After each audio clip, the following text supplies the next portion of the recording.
des moustiques génétiquement modifiés. Donc, c'est le titre de l'enregistrement d'aujourd'hui qui va être en vidéo. Donc, je vais présenter des images en relation avec des articles. Donc, je vous propose de porter attention à l'écran. En fait, récemment, j'ai fait un enregistrement en compagnie de Berthold, donc en date du 6 juin de l'année 2022.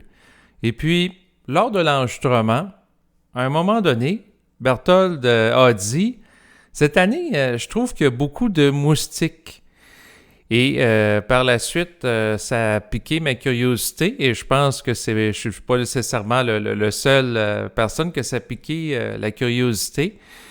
Et par rapport aux moustiques, il y a Mazou, sur YouTube, qui m'a écrit un message. Et c'est la première fois que j'ai été mis au courant de ça. Et je vais vous partager, là, c'est sûr, à l'écran l'article. C'est qu'il y aurait des moustiques qui sont relâchés intentionnellement. Donc, c'est une pratique qui se fait et qui sont, entre autres, génétiquement modifiés. On est rendu à ce stade-là. Qui l'aurait cru? Donc, j'ai été un petit peu surpris et c'est entre autres la raison pour laquelle je vous partage l'information.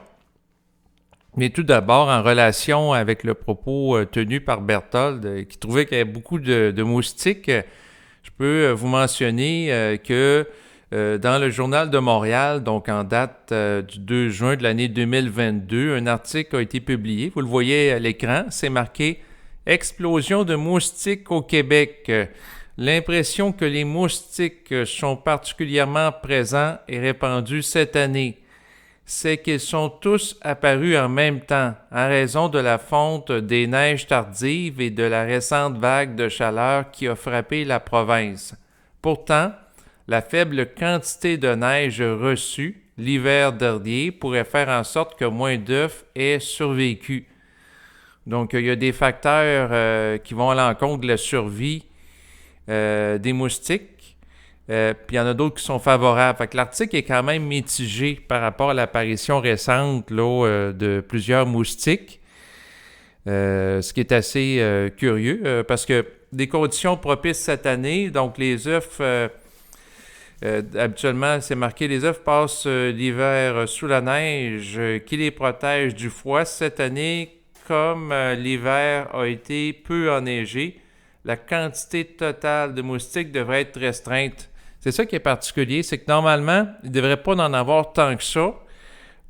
Mais bon, il y a des facteurs favorables, là. Les œufs commencent habituellement à éclore dès la fin de l'hiver, tout au long du printemps, et se développent dans l'eau froide de la fonte des neiges, c'est-à-dire le printemps tardif fait en sorte que la majorité des œufs ont pris plus de temps à éclore. Et brusque vague de chaleur, on a connu ça là, au début, en fait, il y a quelques jours. Une fois la vague de chaleur des derniers jours arrivée, les œufs se sont mis à éclore en même temps. Donc, ce qui peut donner l'impression qu'il y en a beaucoup. Ici au Québec, des moustiques. Mais ce qui était intéressant à aborder, c'est qu'on est rendu au stade sur le plan des manipulations génétiques, parce qu'on a souvent entendu parler de légumes qui vont être manipulés là, sur le plan génétique. Mais c'est la première fois que j'entendais parler de manipulation génétique par rapport à des moustiques. Donc, vous avez ici un article dans 20minutes.fr. Donc, États-Unis, 2 milliards de moustiques OGM. Donc, OGM veut dire organismes génétiquement modifiés, lâchés pour réduire le nombre d'insectes vecteurs de maladies. Méthode. Cette solution n'exterminerait pas toute la population de moustiques et n'aurait aucun impact sur l'environnement. Donc ça, c'est un article en date du 22 mars, en fait du 14 mars 2022, pardon. Donc, ce qui est marqué, c'est que chikungunya, paludisme, dengue. Le moustique est le vecteur de nombreuses maladies, parfois mortelles. Les solutions pour réduire sa nuisance passent la plupart du temps par l'épandage d'insecticides. Mais des solutions alternatives existent, comme le lâcher de moustiques OGM. Plusieurs expérimentations concluantes ont été réalisées. C'est ainsi que la société américaine Oxitec a eu l'autorisation de libérer dans la nature 2 milliards de moustiques OGM, rapporte Boy Genius Report relayé par Presse Citron. Okay. Il s'agit des moustiques mâles de l'espèce Aedes aegypti, qui est porteuse de la dengue, de l'infection à virus Zika ou encore du chikungunya. Ils répondent au nom de code OX5034. Les moustiques tigres transgéniques vont être disséminés dans la nature avec pour rôle de se reproduire avec des femelles. S'ils réussissent leur mission, les larves résultant de l'accouplement ne seront pas viables. Aucun moustique tigre ne parviendra à l'âge adulte faute d'avoir les protéines nécessaires. Même si tous les jeunes moustiques sont touchés, ce sont les femelles qui sont visées car ce sont elles qui piquent. Ah, ça je ne savais pas. Moi je pensais que c'était les mâles et les femelles qui piquaient les êtres humains, mais là on apprend que c'est juste les femelles. C'est marqué pas de risque pour l'environnement. En mai 2021, Oxitec avait fait un lâcher de 12 000 œufs de moustiques transgéniques en Floride. Cela avait pour conséquence de faire baisser rapidement la population sans effet remarquable sur l'environnement. L'avantage est que l'homme n'a plus recours à des insecticides qui ont des effets sur d'autres espèces comme les abeilles, pointent nos confrères. D'autre part, la population de moustiques est réduite mais pas éliminée, ce qui laisse de la nourriture pour les oiseaux et autres chauves-souris. Selon Oxitec, les gènes modifiés ne peuvent se répandre dans l'environnement car les larves n'atteignent jamais la maturité sexuelle. L'Agence américaine de protection de l'environnement, EPA, a été sensible à tous ces arguments. C'est pourquoi elle a autorisé cette dissémination à grande échelle. Oxitec se félicite de cette démarche. La société américaine compte maintenant s'attaquer à une autre maladie, le paludisme. Pour cela, elle devrait modifier génétiquement les moustiques qui en sont porteurs. Donc, on est rendu au stade que des moustiques peuvent être modifiés génétiquement dans l'optique de réduire la transmission à l'être humain de certaines maladies graves, là, comme le paludisme, la dengue, et ainsi de suite. Donc, empêcher qu'il y ait certains problèmes de santé. Et c'est sûr que mon questionnement demeure le suivant. Donc, c'est sûr que ça peut être utile si ça évite d'utiliser des insecticides, de diffuser des moustiques ou voire même des insectes modifiés génétiquement. Par contre, ce qu'il faut réaliser, c'est que toute forme d'innovation dans la bio-ingénierie peut être à double tranchant. C'est-à-dire qu'il est un peu comme l'usage d'un couteau. On peut utiliser un couteau pour mettre de la margarine sur une tranche de pain pour s'alimenter ou faire une opération, mais on peut utiliser aussi un couteau pour tuer. Donc, tout peut servir de différentes façons. Donc, c'est sûr que par rapport à des moustiques qui pourraient réduire justement là, la transmission de certains virus, en donnant là, des rejetons qui ne sont pas viables pour les transmettre, donc ça réduirait ça. C'est sûr que ça apporte une certaine forme d'utilité. Par contre, imaginez si des bioterroristes utiliseraient des modifications génétiques sciemment pour, dans le fond, modifier génétiquement, que ce soit des moustiques ou d'autres insectes, mais non pas pour diminuer la transmission de certaines maladies ou problèmes de santé graves par rapport à l'être humain, mais pour les transmettre. Donc, de faire le contraire. Parce que si on peut aller dans un sens, on peut aller aussi dans une direction autre. Donc, et là, c'est sûr que ça pourrait donner place à des situations qui pourraient être très graves, là.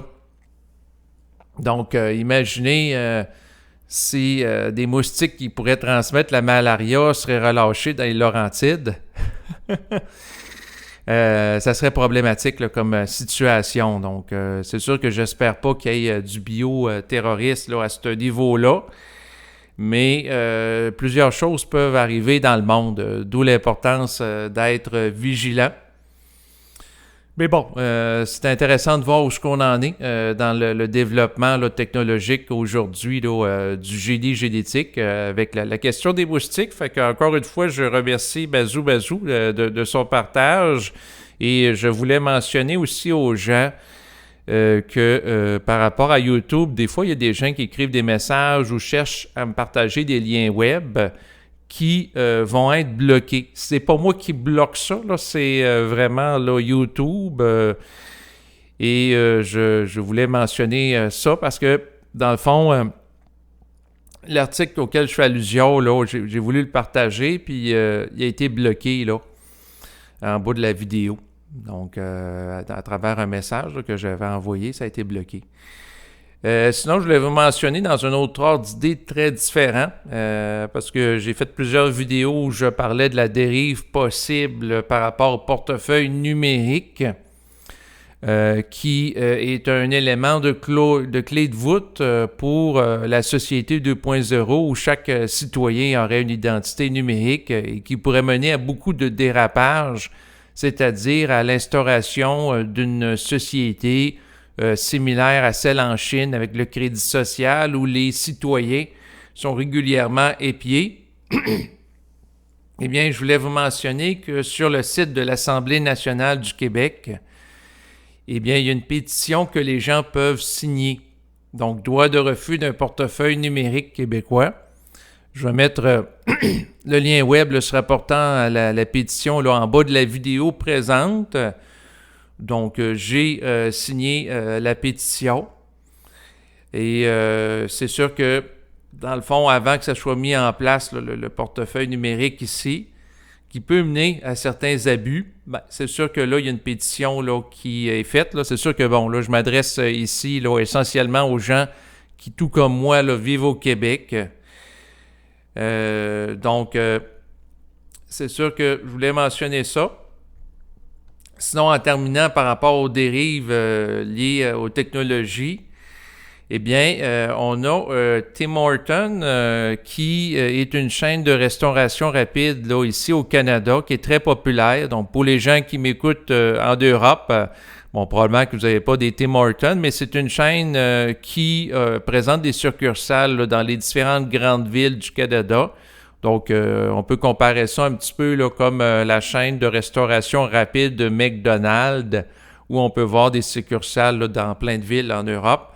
Donc, eux autres, ce qu'ils ont fait, c'est qu'on met à disposition des clients une application Tim Hortons. Et ce qui est arrivé par rapport à ça, là, c'est documenté là, dans le Journal de Montréal, eh bien, il est inscrit dans un article par rapport à ça. Donc, l'application Tim Hortons, responsable d'une atteinte massive à la vie privée, article en date du 1er juin 2022. Donc, ce qui est dit, c'est que l'application mobile de Tim Hortons a enfreint les lois sur la protection des renseignements personnels en recueillant de grandes quantités de données de géolocalisation de nature sensible, selon le commissaire à la protection de la vie privée du Canada, Daniel Terrien. Donc, ce qui est dit par rapport à ça, c'est que l'application se servait des données de géolocalisation pour déduire où habitaient et travaillaient les utilisateurs, en plus d'établir s'ils étaient en déplacement. Elle générait une mention chaque fois que les utilisateurs entraient dans des entreprises concurrentes à Tim Hortons ou en sortaient. Donc ici, on peut penser à d'autres restaurants rapides. Donc, la même alerte était émise à chaque fois qu'un utilisateur entrait dans un lieu où se tenaient des événements sportifs, leur résidence et leur lieu de travail. Donc, c'est sûr que là, on recueille des données sur les gens qu'on surveille et c'est sûr que le portefeuille numérique pourrait servir à ça.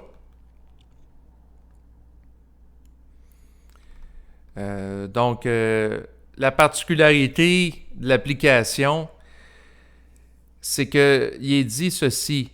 La personne qui avait téléchargé l'application avant le début de l'enquête, soit en 2020, ont vu leurs déplacements suivis et enregistrés à quelques minutes d'intervalle, même lorsque leur application n'était pas ouverte, ce qui contrevient aux lois canadiennes sur la protection des renseignements personnels. Ce que ça veut dire, c'est que les gens étaient espionnés à leur insu. Donc, même si la personne de manière, elle ne cherchait pas volontairement à mettre l'application en fonction, eh bien, elle était espionnée malgré elle. Donc, là, ça nous donne une idée de la surveillance des gens. Et quand que j'ai vu ça, ça m'a fait penser à l'application de traçage numérique par rapport au virus qui est apparu là, en 2020 là, à l'échelle internationale. Donc, le gouvernement du Québec et Canada faisait la promotion d'une application de traçage de données.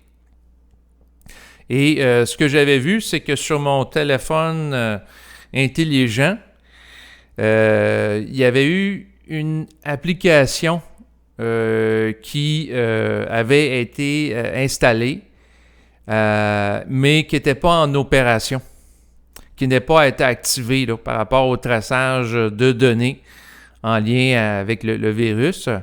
Or, ce qu'on explique dans l'article, c'est que même si l'application de Tim Hortons n'était pas ouverte, la personne était surveillée pareil par elle. Donc, si même elle ne l'avait pas activée consciemment. Or, si une application de traçage par rapport au cas contact sur mon téléphone d'installer malgré moi, même si je ne la mets pas activée, est-ce que ça peut être possible que, tout comme pour l'application de Tim Hortons, je sois suivi et tracé pareil? C'est la question que je me pose. Et comme la technologie associée au traçage numérique, voire identité numérique et portefeuille numérique, c'est des technologies qui sont récentes, eh bien, c'est sûr que moi, j'ai comme plus pour optique d'être prudent là, par rapport à tout ça, parce qu'il risque d'avoir des situations d'abus, comme différentes technologies qui s'implantent en société. D'où, à mon avis, la pertinence de faire preuve d'esprit critique là, par rapport à tout ça. Et c'est la raison, entre autres, pour laquelle là, j'ai signé la pétition, parce que je trouve que présentement, les gens en société en général, que ce soit des autorités gouvernementales ou même de l'entreprise privée, pourraient abuser de ça. Donc, de la surveillance des citoyens, là. On a vu qu'est-ce qui se passe en Chine avec le crédit social et on voit qu'est-ce qui se passe récemment là, avec Tim Hortons là, qui a défrayé la manchette là, dans les médias québécois. Donc, sur ces considérations, je vous laisse et je vous remercie comme à l'habitude de votre écoute et vous dis à bientôt. Au revoir.